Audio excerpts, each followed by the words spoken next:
Hello everyone, this is 2 parts to low Kerbin orbit and back. So, my rocket uses a twin-bore engine and a Munner excursion module. I throttled down the twin-bore engine to avoid over G, and you see Jeb Kerman has G-force limits on. I'm gonna speed up the video in just a second in order to make you guys more happy, I guess? I don't know. Anyway, Jeb is going to pilot this thing to orbit and, back. And it only has 2 parts. One of the major issues was that it liked to flip over because it's not actually aerodynamically stable. So what I needed to do was use an extremely steep ascent profile with an extremely large, circularization burn. That was what I'm gonna say. You see it's 1,586 meters per second, which is definitely quite a bit. And yeah, I have to take this massive burn because this craft is not stable at low altitudes. So I have to fly all the way up, and in order to even properly fly without burning too much toward the ground. That's what I was gonna say.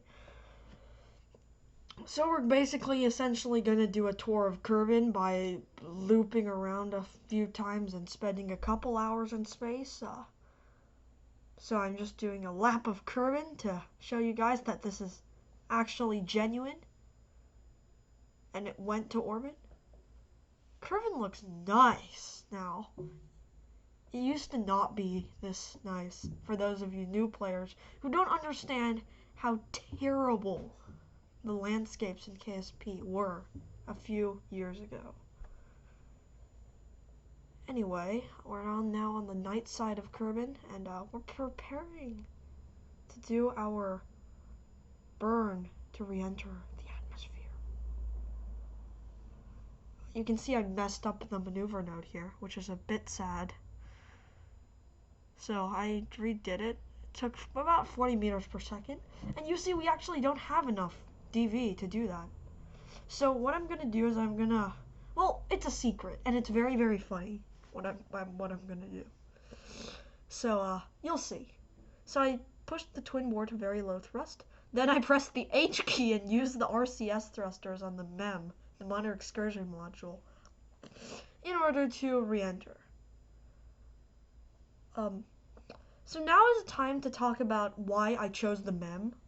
The MEM is good because it has RCS control and it has fuel. It gave us an extra delta V of around 25 meters per second. And as you can see how close this was absolutely necessary. Now we are re-entering, and this thing really does not like any area for it to re-enter, so it re-entered sideways, which is mildly weird, I would say. And on that river canyon, you can pause the video right now. I think that's the river canyon Bradley Wistons raced through when they were racing like a year ago. But anyway, Bradley, if you're watching, please tell me if it's actually the river canyon that you guys raced through. Anyway, the Munner excursion module is slightly hot. As you can see, it's absolutely glowing. And Jeb needs to get out because this thing does not have a parachute. He's gonna try to jump, but he failed because the twin bore is blocking him. So what he's gonna do is he's gonna get back in, probably grab some snacks, and leave, jump, and deploy his chute, while the other craft, the main craft, crashes into the ground.